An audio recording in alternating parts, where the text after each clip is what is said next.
Hi, this is Janet Fitch, and it is noon on Wednesday Pacific, um, 3 p.m. Eastern, and whatever time zone you're living in. And this is Writing Wednesday, where I answer your writing questions, your craft questions, your plot questions, your existential questions, writing life, psychological corners you find yourself in, all of the different things that writers worry about, because this is our tool and our office and our, what goes on in your brain is what, you have to work with. And so all the psychological aspects and, even business aspects. Um, if you have questions today as we go along, put them in the chat and I will be happy to answer them. And if you have questions in between Wednesdays, which is most of the time, uh, uh, you can send me your questions at through my website, janetfitchwrite.com, and I can design a Writing Wednesday around your question. So the more lead time I have, the more time I have to think about it. But most of this is just a conversation. So feel free to talk to me in the chat, and we'll have a conversation about the question. So welcome. Today I do have a question. Somebody, Demi, sent me her question through my website. And I thought we should talk about that today. Her question is how to introduce character backstory and world building without info dumping. So info dumping is where you just take all the exposition, everything you need the reader to know, and you just dump it out for them, all in one big indigestible mass.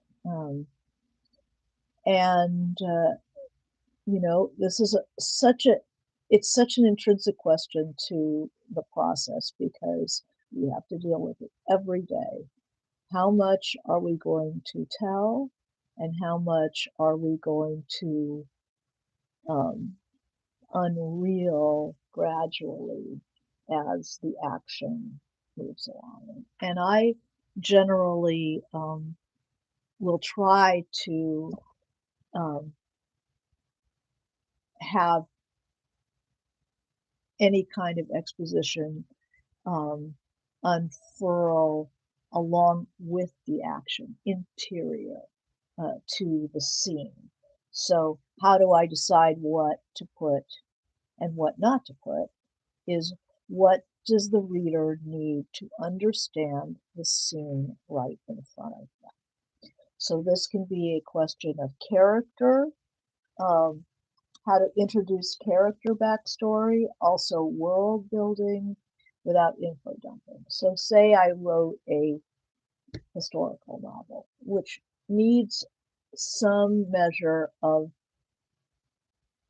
backstory. The reader needs to know, if you don't know anything about the 100 Years' War and you've got a novel that's set during the 100 Years' War, you're going to need a little backstory. But I'd say, okay, my first tip would be to not, um, don't be a history book. Start with the character and then weave the history in small bite-sized chunks broken up by what the character's problem is.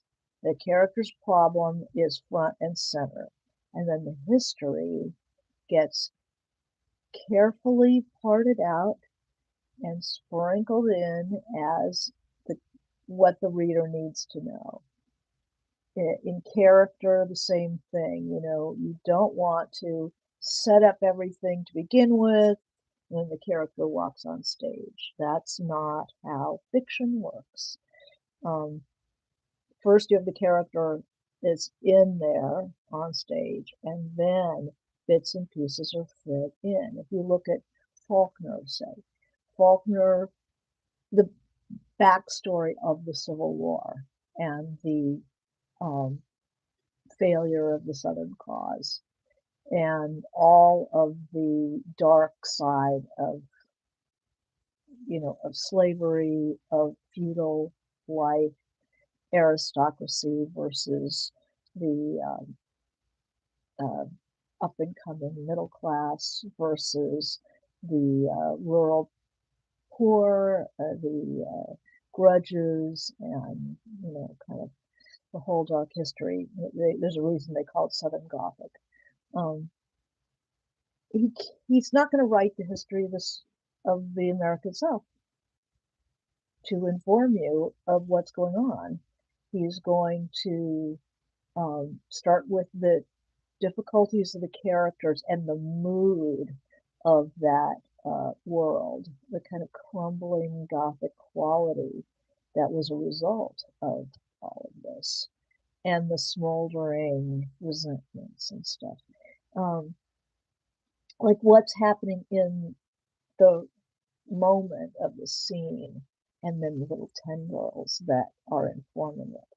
Hi, Sarah. So Sarah says, I tend to think about how much my character would know or be thinking about at the time of their predicament.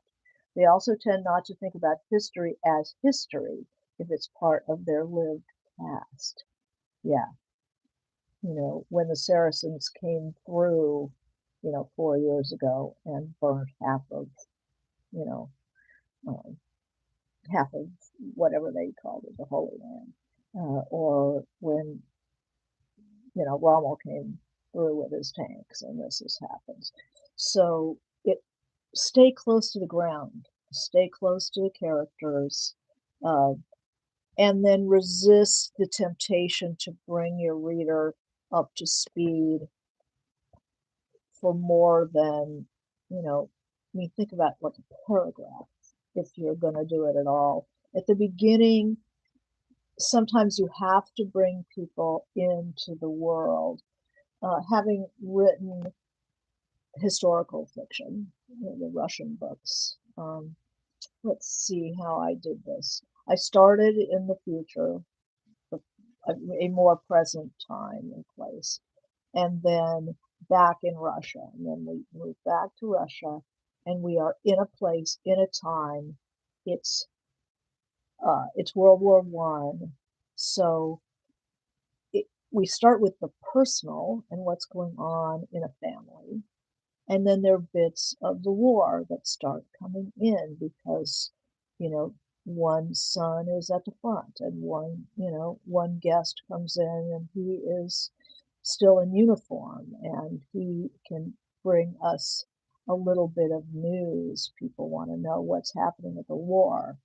So we know there's a war, but you don't want to open it and say, it was in the you can't, it was in the middle of World War One, and people were edgy at the Makara household. But info dumping is like inserting part of a history book into your work. I had a student who wrote about the civil rights movement, a brilliant book called Freshwater Road, and how she set up Freedom Summer is we have a girl who is going to register voters. She's going down from Michigan, and she's going to register voters in the civil rights movement in the Freedom Summer. Now, she doesn't pull back and give you an enormous picture. She stays with that character, and then we get the bits and pieces of her nervousness, and then her meeting people from the organizing committee, and her first impressions of the South. She's never been. And then we go to the second chapter, and we are in a bar, and it's the bar owner has his own thing. It's her father. And we get the different people, and they start talking about Freedom Summer. So you can work in some of your world building or character, especially the world building aspect, you can bring that in with characters talking about it and having different opinion and arguing about it. And then you're getting character development and the information you think the reader needs to understand what's going on. In introducing character backstory, we are dealing with this constantly. How much to do an exposition, which is where we catch up on things. Dialogue is for conflict. Exposition is for filling us in.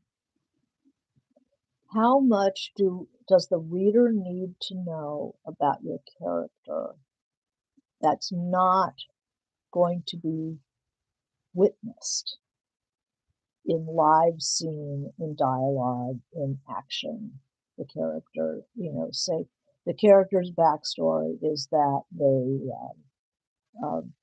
were orphaned at 3 and they were raised in, by this uncle, that uncle, family, pillar and post, and they've lived like a lifetime and now they're 18. And, how are you going to work in all that backstory? Remember, the front story of your story is the story. What's happening now is your story. The rest is backstory. So without a front story, you have no reason to supply backstory, right? There's no reason for it. You have an orphan arrive in England from India during the Raj, and she's up in Yorkshire. They don't start with a long backstory of the kid. They start with, that's a secret garden. They start with the kid arriving and everything being different, and then working pieces of where she's been lightly. And then it unfolds more and more as things are added to that.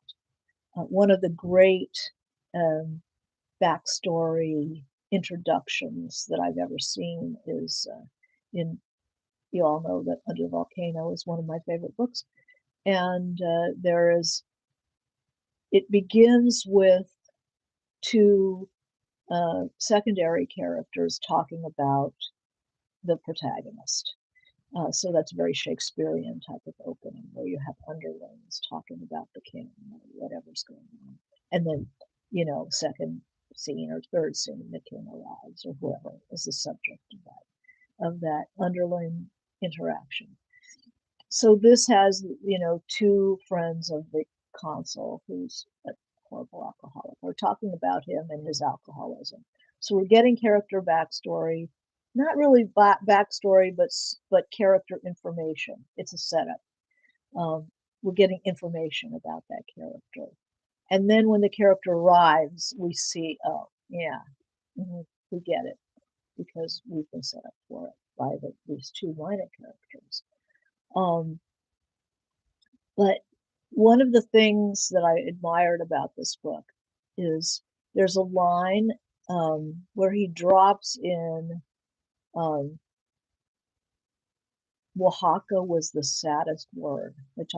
Somebody is talking about going to Oaxaca, and the consul thinks Oaxaca is the saddest word, and then nothing else, nothing more. So the reader is leaning forward to find out more about why Oaxaca is the saddest word, and the author doesn't give it to you. So this is another important point about info dumping and character backstory, world building, and so on, is that you want the reader to know more. And if when somebody tells you too much, notice that you don't want to know anymore. How are you? Your acquaintance, everybody who's participated in social life has made this gaffe where somebody has asked you, so how are you? And instead of just saying, oh, getting along, or yeah, it's not too bad, you start in to tell them what's going on. And unless they're a very close friend, after a few sentences, hi Wendy, after a few sentences, you notice that they are pulling back, they are bored, you get the glazed look over their face. They really did not, it was inappropriate for you to actually start telling them how you are and the intricacies of whatever level of current crap you're dealing with. They did not want to know that. It was a social function, how are you? Like, hi, not tell me about how horrible your husband is, or tell me about how frightened you are for your kid, or whatever. And you're giving them more information than they wanted. And that happens to readers too. I didn't need to know how a submarine was put together. I just needed to know that they're on a submarine, maybe one or two interesting facts that relate to how they're getting the food down for the meal and how stuffed everything is. And I did not need a schematic of the missile defense system on that submarine. So you have to be delicate and not overwhelm your brain with detail that doesn't have much to do with the movement of the scene. So what the reader needs to know, and watch out for what they don't need to know. Sometimes it's things that you are interested in and motivate you, but you don't need them in this scene. You just need a little. And the other thing about the dump that people forget is that you're feeding out information, feeding it out. You're in control of where and when and how much the reader needs to understand the scene in question.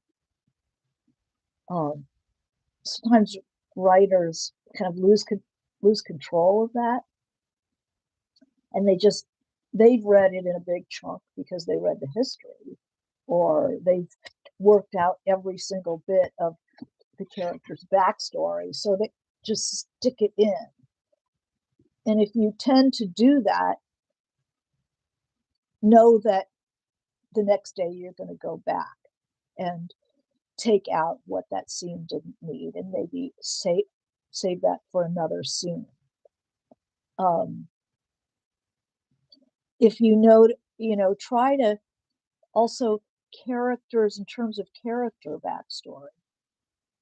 You want to always associate the memory with an action in the present.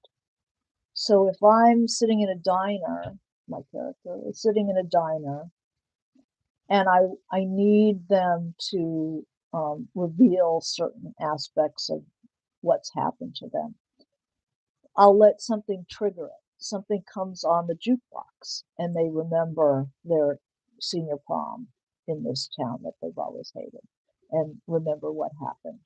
And then and then the waitress can say, "Hey, do you want a top on your coffee?" And you can take a top on your coffee and then go back. But always come back to the present. The present story is what's happening. So Sarah says, have you read A Gentleman in Moscow? Yes, I have. The prologue takes the form of a court report that establishes how the protagonist finds himself in a situation that opens the book. Yeah, you can do that in so many ways. A prologue, but it's not a history dump. Gentleman in Moscow is from the point of view of the new Soviet state and its disdain for a character like this. So it has a flavor to it. It has there's inherent conflict in it. I have a prologue in the first Russian Revolution book that starts in America, and that is definitely we get a look at who the character is. Um, but all we really learn about her, besides her attitude, was that she was from an intellectual family, that she is an exile from Soviet Russia, and that terrible stuff happened back then, and that she's a poet. And then when we go back, we start in that intellectual household that we've been set up for, and we get to see what that was like in reality. And then the reality of the war starts coming along. Um, that is in details, guests who arrive. And when I wanted to work in historical detail, because events during the revolution move very fast and you have to keep the reader up to date what's going on.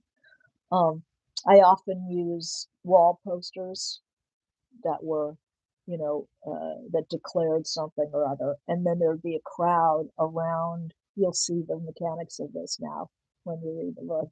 That you'll see the crowd gathering around, reading the wall poster or a news. They ran out of paper and money, so they just put the newspaper on the wall because people couldn't afford to buy them.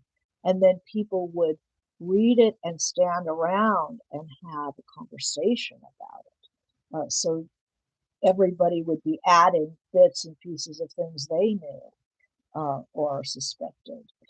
So I was able to stay in character because my character would be in a crowd and then have people talking about it. And it heightened also the tension because you knew that violence was going to ensue. Um, um, so but you have to find ways to do this that are natural and always weighing like a chef or something, or a chemist, weighing how much the reader can tolerate before their eyes start to roll back in their heads and they don't want to know anymore or can't absorb anymore. Um, with character backstory, you always want to relate it to the front story. Something reminds them of something. Um, if say easy character filling in backstory, um, there is a character, say at the beginning of, I think it's Light in August, one of the Faulkners, where this young man goes to see this spinster lady who's sitting in a chair that's obviously was her father's, who was the judge, and everything was about the father.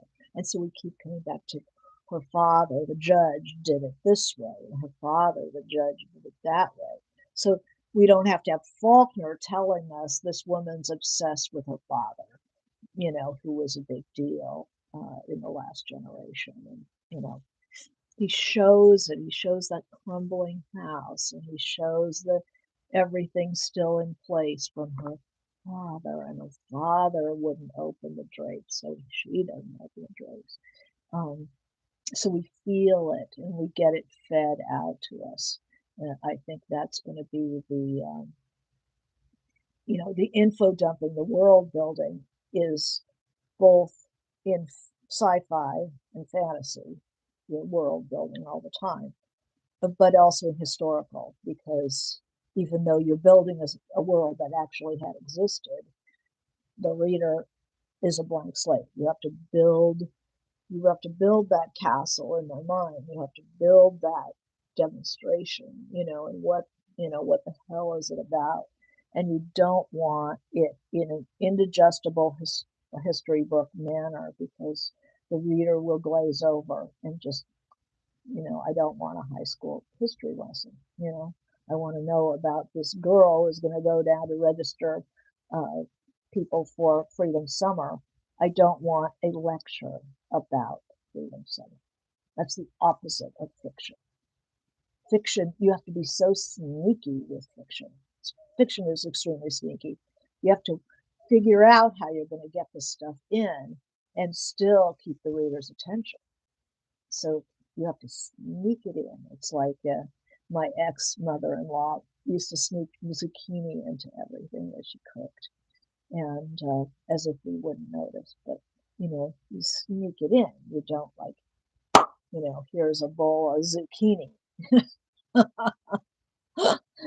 Yeah, that was interesting. Um, let's see, info dumping, world building. Always look for action. If there's action, you can slip things in. And so watch out for any sentence that starts there was this, there was this. Uh, but if you notice the, action verbs, that Clancy um, is doing something, and then, sees the paper and, oh, so and so is doing this again. Son of a bitch, blah, blah, blah. You get a lot of information in through the characters and their thoughts rather than the authorial info dumping. So you remember, so that's a big help, that, remembering to use the characters to introduce information. And as far as character backstory, um, have the first couple of chapters live before you start trying to explicate character backstory.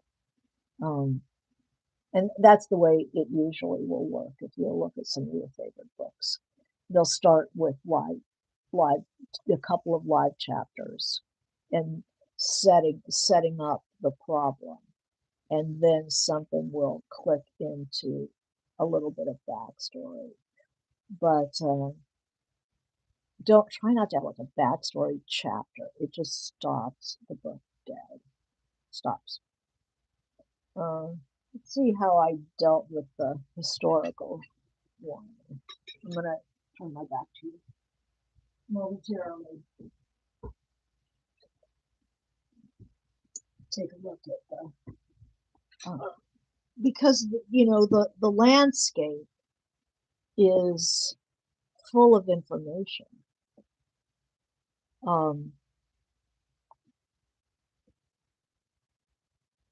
But rather than saying everybody was hungry because we're in the middle of the Russian Revolution and people are standing in line, you have people standing in line, and you join the line to get your bread, the ration system, and you stand there for 6 hours in the cold, and really cold, waiting.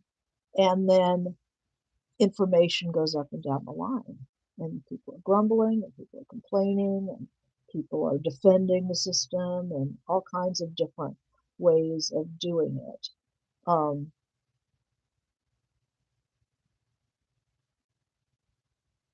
For instance, there's we're in the middle of World War One when my book starts, and we can have people. My character goes to a political rally, and she sneaks. Her parents don't know. She goes to this political meeting, and people are arguing the various arguments pro and against revolution at this meeting. But she's also noticing the cute guy sitting, you know, sitting a few benches over. So the character's always active in these scenes. Um, we very rarely get a standalone. Um, the best speaker was a small, fiery man with wild black hair and a pince nez named Leon Trotsky. We don't say Leon Trotsky took the stage. How does she know? You experience that world. You don't just talk, you don't, the author doesn't get in front of the scene. If only he'd listened more, where is it? They all had something to say, but I had waited for this one. What a speaker. And then a little touch of information. he'd been the leader of the Soviet in 1905 when there had been a revolution and had just returned from exile. But that's it. I am not going to go on and talk about Trotsky in exile and his ties with Lenin, blah, blah, blah, blah. The character wouldn't know it. And the reader is trying to stay in the scene. The reader is staying in the body of the character. So I just go for that. Trotsky made us understand that this moment, and then I can do a little bit more of what Trotsky's argument had been. And I'd read a lot of history and I'd read Trotsky and all this stuff. But what is this 16-year-old girl? She's 17. What is the 17-year-old girl going to remember, think about, take in? Um, you know,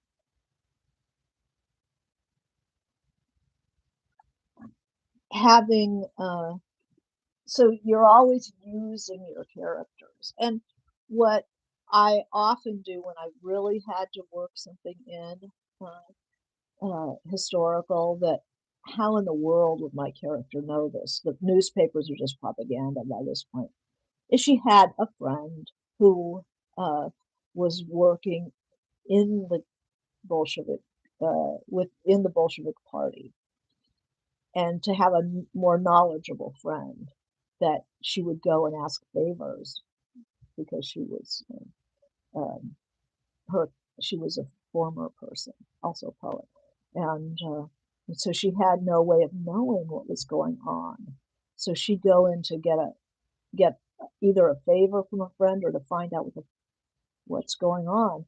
And then you have a more knowledgeable character who is saying, well, if I was you, I'd leave for a couple of weeks because this is going to be bad. Or if I was you, I'd, do this or get job doing this. And you can slip in a little bit more of the what's going on politically that way. Well, happy Writing Wednesday, says Hope. Let's see, what other kind of problems are you guys having getting character backstory, say, or world building without choking your reader?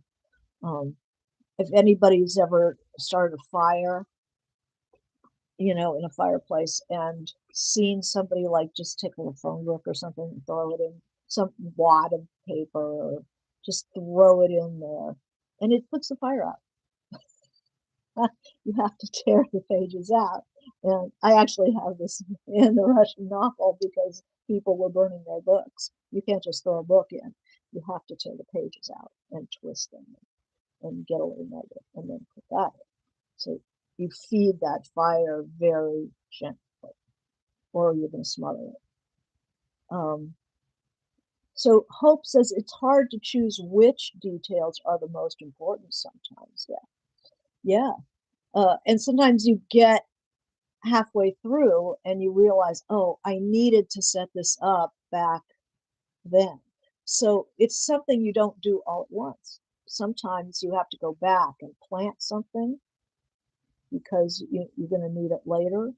And then sometimes it's just using your character as the distributor of information or the lightning rod of information. Really helps you choose what's important, because what's important for this scene, for the reader to understand this scene. Big dump of information generally smothers the scene. Yeah, Laura says, I have a character do things like hum along to a tune that happens to be popular at the time. So that's the world building. What were people listening to? What clothes were they wearing? What was fashionable? What did they yearn for that they didn't have the money for? That's, these are all that sensitive, being sensitive to the moment kind of things. And then occasionally I needed to actually catch people up of what's going on. And what I did with that's usually the beginning of a chapter, or often, sometimes even parting out the, um, part one, part two. We give a big jump, especially say in wartime. And then you have to say what's going on in, let's see if I can find an example off the top of my head. Um, there's say a movement in the Civil War, Russian Civil War, big moment. Sometimes I'll go to part two or part six and have a big jump, and then I can catch, I think there's a clear one that I can remember and find easily, talking about the Russian Civil War, um, where I can catch people up by making a big jump in time, having a new part, part four or part six, and then describe briefly what has happened in the meantime.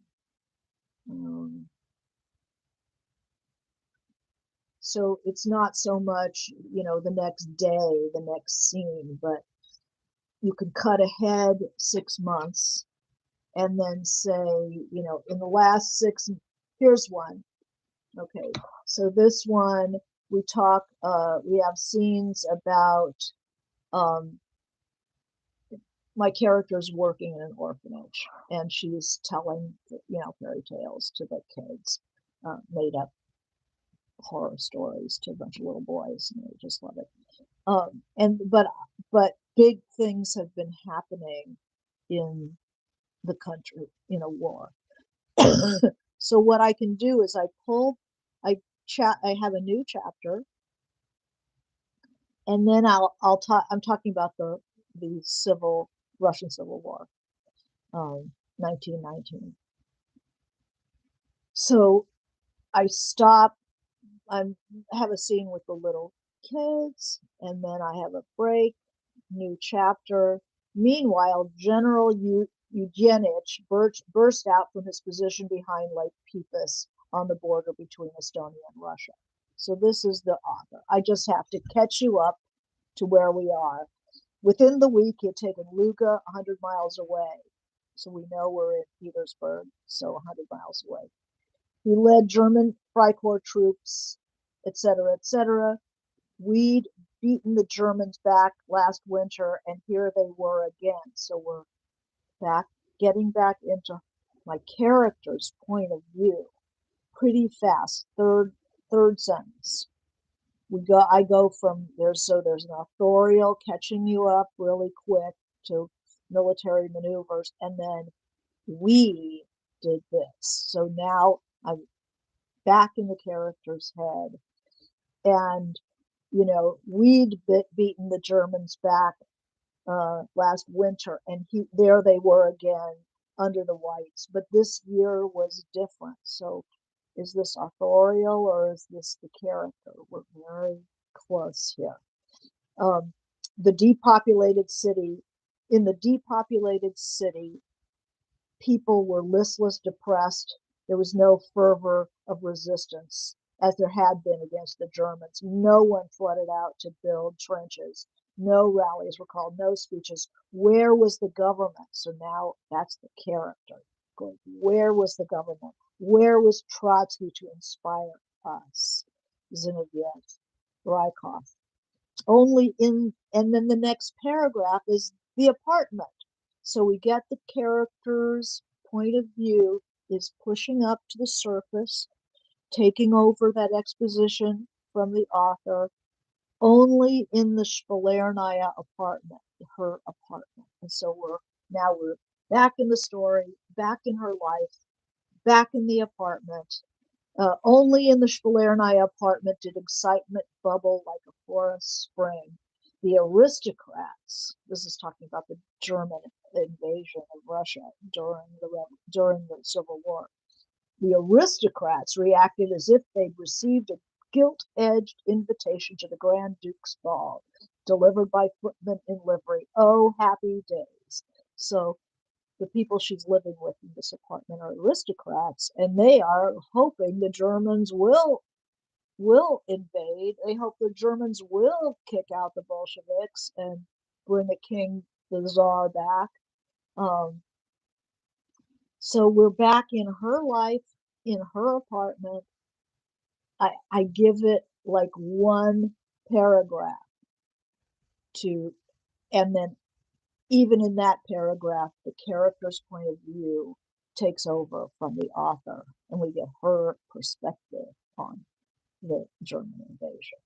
So it's never the author, not for long anyway, just a few sentences for the author to have a catch up, and then the character comes and takes over. So here's a posh radical. Hello. Do you think it's beneficial to develop a plot before the character's protagonist versus antagonist?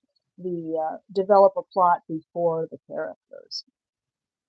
Everybody's different, I don't. I start with characters and push them and put the screws to them, and then the plot is what happens. But there are people who have a plot and they already know how it's going to play out. Um, Different ways of doing it, but I always start my stuff is character driven, so the characters are the plot. The way the characters press on each other, the way the environment, the situation that they're in presses on the characters, and then what happens. And then the environment continues to press them in different ways, especially during the revolution or historical moment.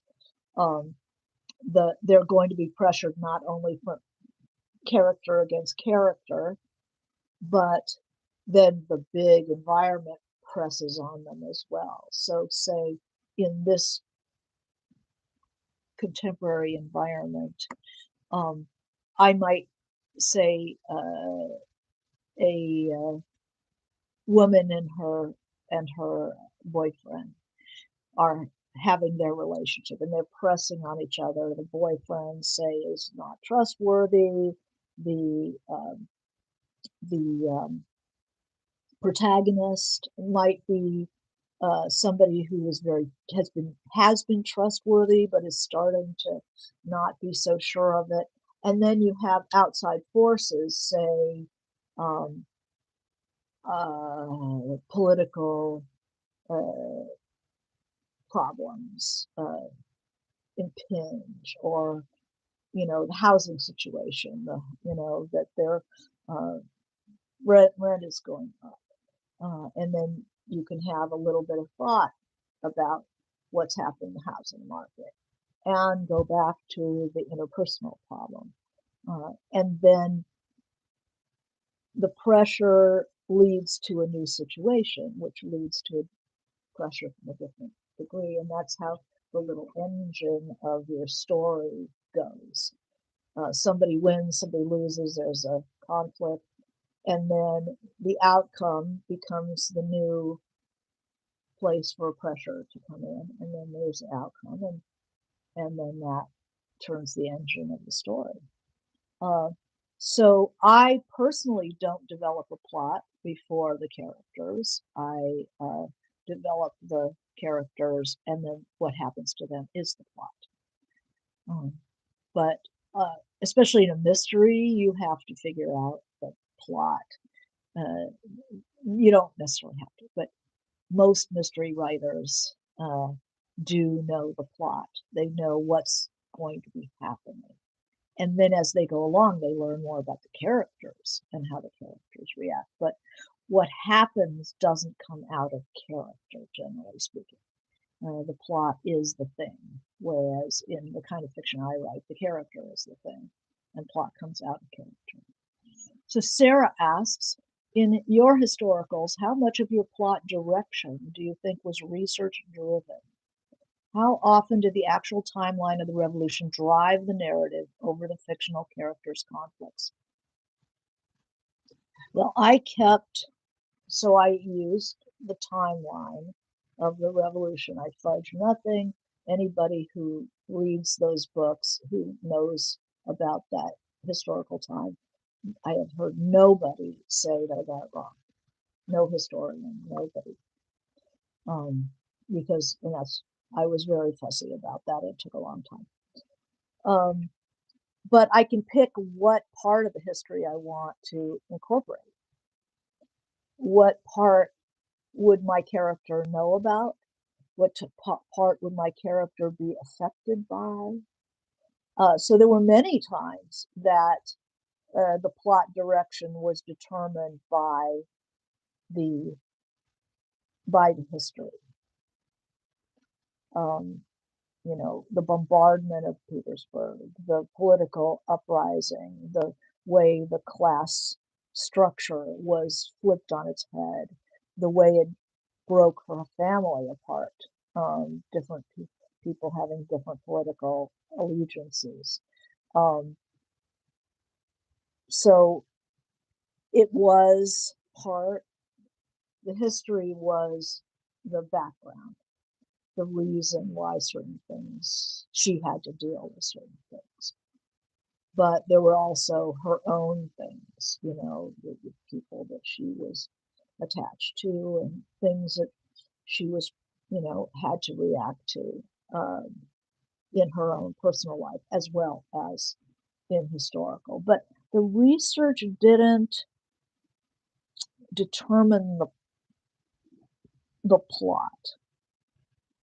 It was the environment that stimulated, impeded, channeled her growth and development and choices. Um, she's very, she had been an idealist and she made a lot of mistakes based on what she thought or hoped would happen, and then was surprised, really surprised by what actually was happening. And she learned to pay more attention to what was actually happening than what was going on in her head. It was very dangerous. So she really had to be awake and watching what's going on. Um, but I rarely read something in my research and said, "Oh, well, that I'm going to put that in my book." You know, it was more where following the character. And okay, now we're in April 1918. What's going on in the history? What's going on in the politics in April 1918? And how is my character dealing with that? There was a cholera epidemic. You know, how did that affect her? You know, there was a you know, the war was still going on, you know, until 1918. How did that affect her? Um, so Posh Radical says, I think I understand what you're saying. I feel like I have these big plot ideas, but later realize I have to make a relatable character. How do you avoid a mirror character, meaning more than one character who has the same problem? Uh, I, or do you mean the opposite character?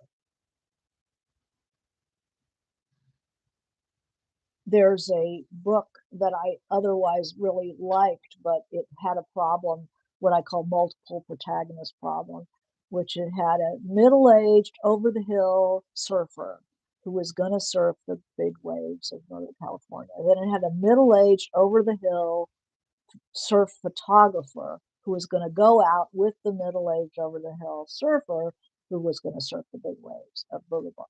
And then there was a middle-aged, over-the-hill tribal chief, tribal sheriff who whose land they were going to trespass on to get to the big waves of the boot. So there were three characters who were basically the same character, and it was a real flaw of the book. They needed to have people who were different from one another. I mean, even though one of them's a surfer, one of them's a photographer, one of them's a sheriff, they all had the same problem. They were middle-aged, over-the-hill men who people were disregarding. So that was what that's a problem that people have. So Posh Radical says, I'm sorry I meant making every main character like yourself. Well, that's a really good question. I think everybody, or almost everybody in the novel, is an aspect of myself. So if I took all of my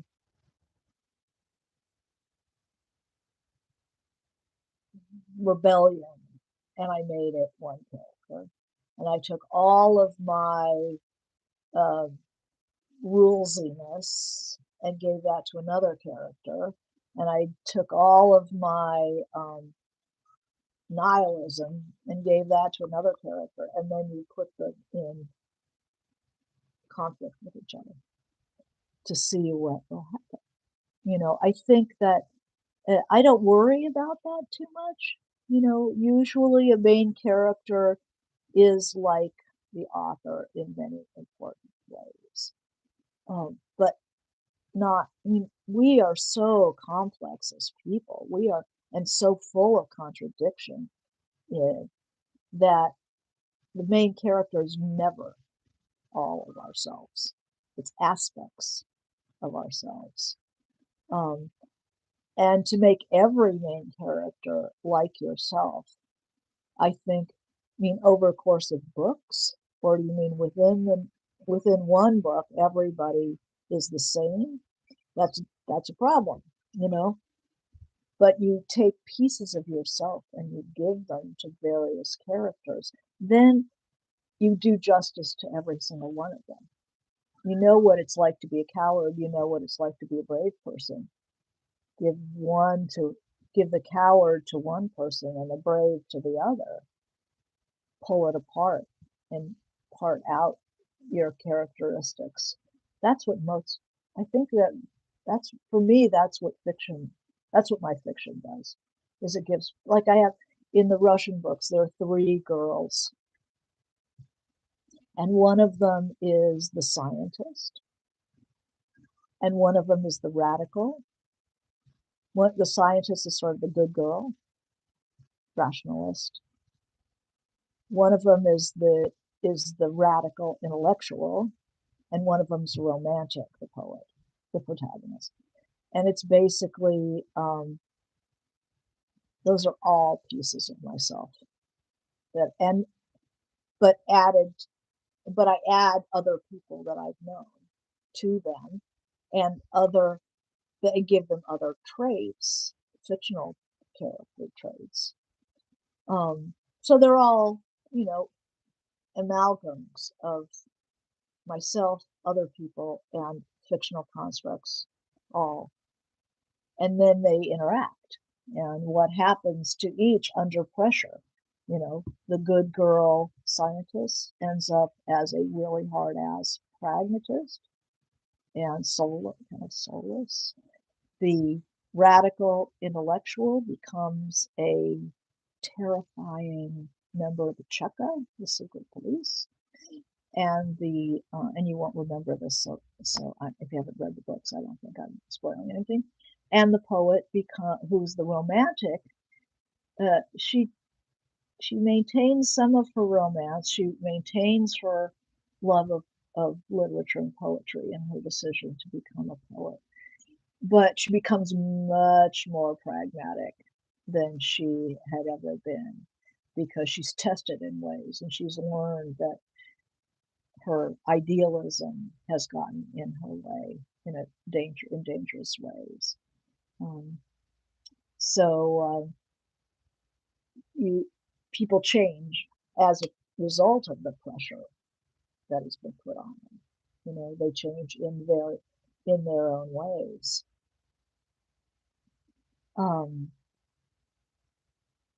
So people develop. So the info dumping is of character backstory. Always weave, it's a thread, it's not the cloth.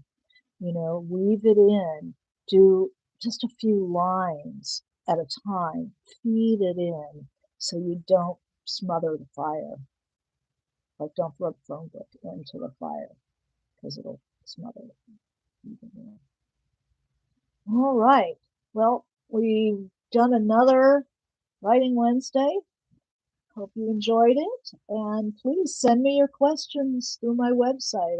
janetfitchwrites.com. I love the questions. It's very helpful to be able to think about something before I come in and do these impromptu things. And if you haven't subscribed, subscribe, and then that lets me know that you're enjoying it, and you'll never miss a Writing Wednesday. So we'll see you next week, and good writing.